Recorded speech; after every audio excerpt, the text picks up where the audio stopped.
bakit ang Secretary General, despite the fact noong January 10, 2025, sinabi niya Oo. na i-repair niya na sa Office of the Speaker, bakit hindi nangyari? Hindi pa rin repair. O bakit walang explanation? Oho. Bakit ngayon bigla ninyong naisip? Doon pa naman doon sa closing hours na. Oho.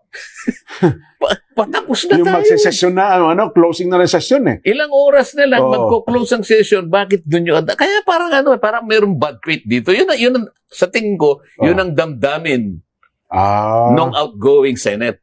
Oho. So, kaya nga ang kanyang pahayag teka muna, ibalik niya muna natin. Wala ba i-attest ninyo kung wala kayong paglabag Oho. sa 1-year ban rule? Kasi, alam mo dyan, nakalagay sa ating batas nga, isa lang na impeachment ang ipapile mo. Sa isang impeachable official, kada taon. Oh, Opo, 2024, tatlo. Oho. O hindi naman namin ginalaw, kaya klasipikado na wala pang naipile. Hindi, salita mo lang yan. Ang tanong namin, oho. ba't hindi mo nga ginalaw? Kasi parang sinadya mo Oho. Nananadya ka Oho.